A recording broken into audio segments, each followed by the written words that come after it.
Stop the tape. Those 3 words froze everyone in the Dr. Phil studio. Cameras stopped rolling. Producers looked at each other in confusion. The audience held their breath. Dr. Phil's hand was raised, his eyes locked on the man sitting across from him. Say that again, Dr. Phil demanded, his voice cutting through the sudden silence. You're telling me you never signed it? What this man admitted next would shatter a family, and change the course of several lives forever. The man nodded slowly, unable to meet Dr. Phil's gaze. His hands trembled as he gripped the armrests of the guest chair. In that moment, 20 years of lies, manipulation, and family destruction hung in the air like smoke. But to understand how we got here, we need to go back to where this nightmare began. 3 weeks earlier, the Dr. Phil show received an email from a woman named Sarah Martinez. Her message was desperate. My father died 6 months ago. My brother Michael claimed Dad left everything to him in a will. But something doesn't feel right. Our father would never do that. Please help us. The story seemed straightforward enough for the show's research team. Estate disputes happen all the time. But as they dug deeper, they discovered something that made this case different. Michael Martinez had produced a will dated just 2 weeks before their father's death. The will left the entire estate, worth approximately $1.2 million, to Michael alone. Sarah and her younger sister Rebecca were left with nothing. But nobody knew that Michael was hiding a secret that would destroy everything. Dr. Phil agreed to bring the family on the show. This is about more than money, he told his producers during prep. This is about trust, family bonds, and the truth. If this man really did forge his father's signature, we need to expose it. The day of the taping arrived. Sarah and Rebecca sat on one side of the stage, their faces showing months of grief and confusion. Michael sat on the other side, confident, almost cocky.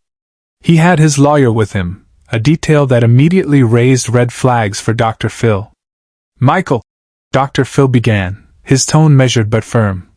Your sisters believe you manipulated your dying father into signing a will that cuts them out completely. What do you say to that?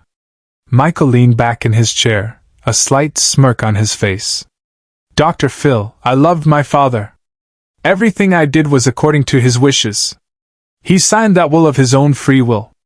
My sisters are just bitter because they weren't there for him at the end. Sarah exploded. That's a lie. We were there every single day.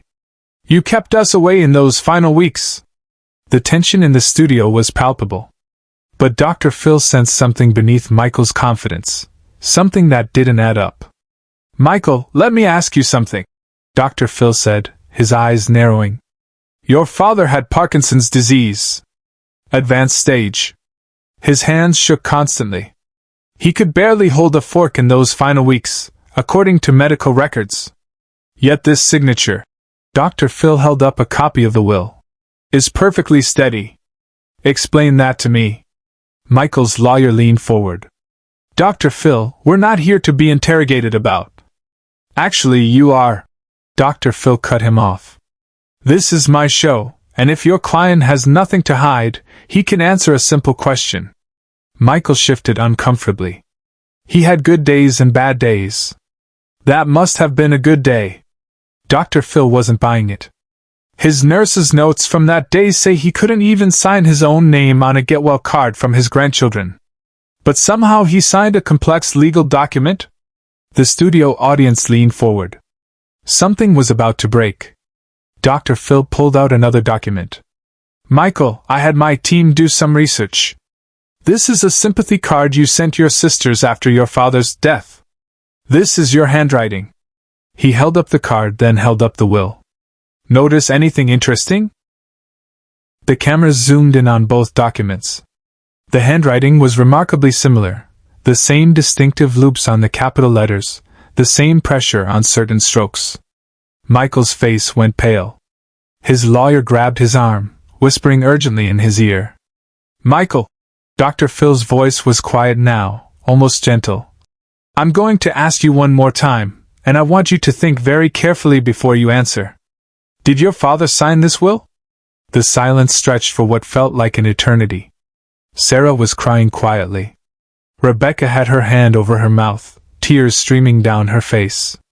And then Michael broke. His voice cracked. I tried to get him to sign it. I really did. But he was too weak. He kept saying he wanted to think about it, that he wanted to talk to Sarah and Rebecca first. But I knew he was going to change his mind. He was going to split everything equally, and I... Stop the tape. Dr. Phil's command cut through the confession like a knife. The cameras stopped. The boom microphones lowered. Producers rushed onto the stage. Nobody in that studio had ever seen Dr. Phil do this before. Not in 20 years of shows. Dr. Phil stood up, walked around his desk, and positioned himself directly in front of Michael. The man was now hunched over, sobbing into his hands. Look at me, Dr. Phil said, his voice low but commanding. Michael slowly raised his head. What you just admitted to isn't just morally wrong. It's a felony. You forged a legal document. You committed fraud. You stole from your sisters. And you did it while your father was dying. Michael nodded, unable to speak through his tears. Dr. Phil turned to the producers. Get the will. The original. I want to see it right now. While staff rushed to retrieve the document from Michael's lawyer's briefcase, Dr. Phil addressed the sisters. Sarah and Rebecca were holding each other, shock and relief washing over their faces in waves. I need you both to understand something. Dr. Phil said gently. This changes everything. Your father never intended to cut you out. He loved you. This document, he gestured to where the will would be brought. This is not your father's voice. This is betrayal. Subscribe and leave a comment, because the most powerful part of this story is still ahead. When the original will was brought to Dr. Phil, he examined it carefully under the studio lights. He called for a magnifying glass. The audience watched on the large screens as Dr. Phil analyzed every detail of the signature. This ink, Dr. Phil said, pointing to the signature line, is different from the rest of the document. The pressure is inconsistent.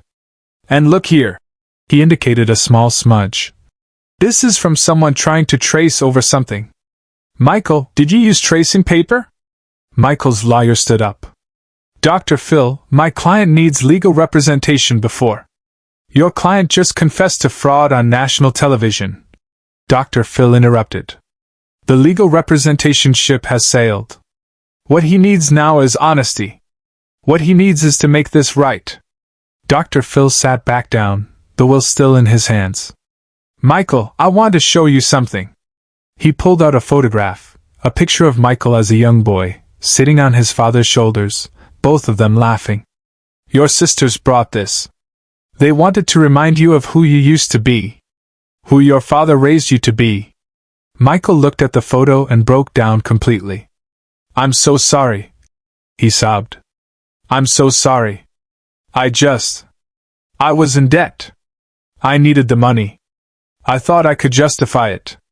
You thought wrong, Dr. Phil said firmly. But here's what's going to happen now. You're going to tear up that fraudulent will.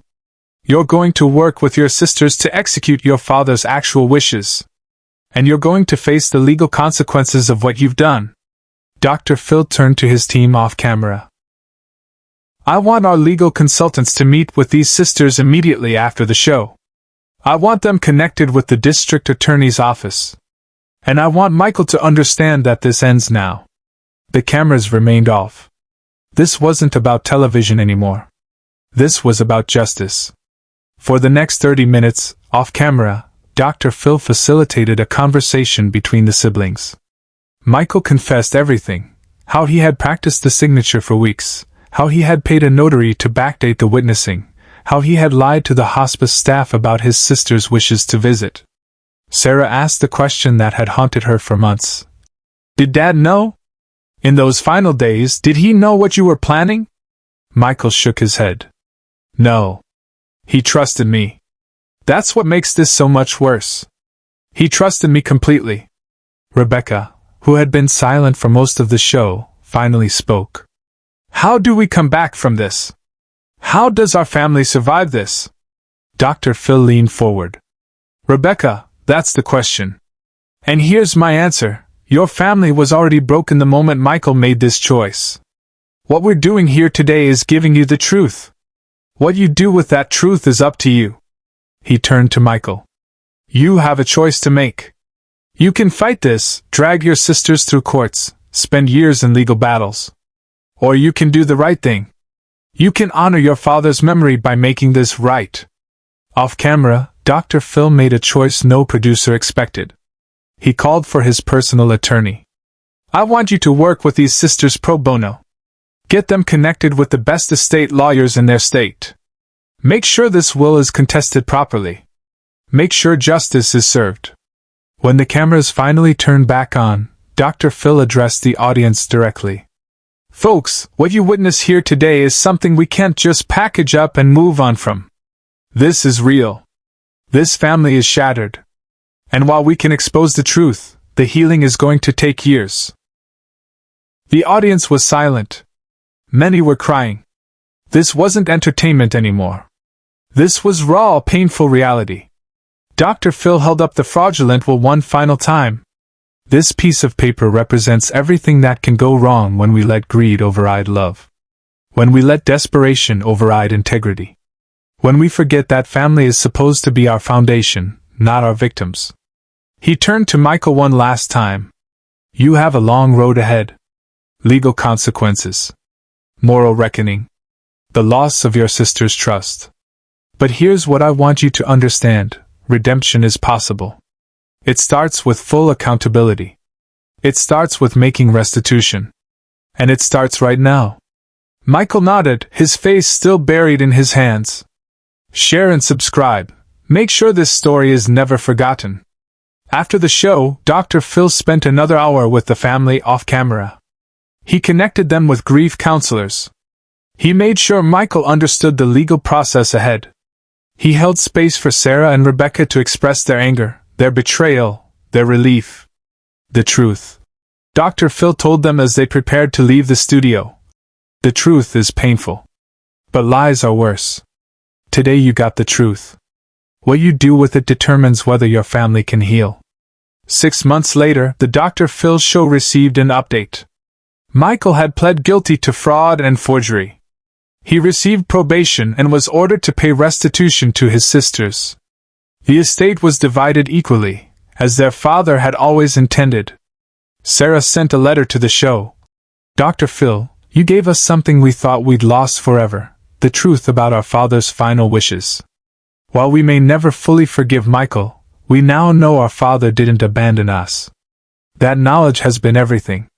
The legacy of that episode extended far beyond one family. The show sparked a national conversation about elder fraud and estate manipulation. State legislatures began tightening laws around will execution. Hospice facilities implemented stricter protocols for legal documents signed by dying patients. Dr. Phil used the episode in seminars for legal professionals, showing how truth can be extracted when someone is confronted with irrefutable evidence and genuine accountability. But perhaps the most powerful impact was on the millions of viewers who watched that show. They saw that sometimes, the right thing to do is to stop the cameras. To prioritize truth over entertainment. To treat human pain with dignity rather than exploitation. The will itself became a symbol, not just of one man's betrayal, but of how easily trust can be shattered and how difficult it is to rebuild. Dr. Phil kept a copy of that document in his office, a reminder that his show's purpose isn't ratings. It's revelation. It's healing. It's justice. In his final words to Michael that day, Dr. Phil had said something that would echo in the man's mind for years. Your father raised you better than this. Now you need to become the man he believed you could be. Whether Michael could ever truly make amends remained to be seen. But because Dr. Phil stopped that show, because he chose truth over television, 3 lives were given a chance to rebuild on something real, not the lies that had nearly destroyed them forever. Years later, the impact of that single episode continued to resonate. Dr. Phil often reflected on that day in interviews. In 20 years of doing this show, I've had to make split-second decisions about what's right versus what's good TV. he told Barbara Walters in a 2023 interview. That day I chose right. And I'd do it again without hesitation. The episode became required viewing in law schools across the country, used as a case study in elder fraud and document forgery. Harvard Law School even invited Dr. Phil to speak about the intersection of media, truth, and justice. Rebecca, the younger sister, eventually found it in her heart to reconnect with Michael. Not to forgive completely, but to allow for the possibility of healing. Dr. Phil taught us that accountability isn't the end of the story. She wrote in her own book about the experience. It's the beginning. Sarah remained more distant, but she too acknowledged the gift they'd been given that day. We got our father's voice back, she said. Michael took it from us with a forged signature. Dr. Phil helped us reclaim it. The will itself was eventually donated to the Smithsonian's collection on American justice, a physical reminder that truth, though painful, is always worth pursuing. Dr. Phil's decision to stop the cameras that day became legendary in television history, proof that sometimes the most powerful moment is the one that doesn't air.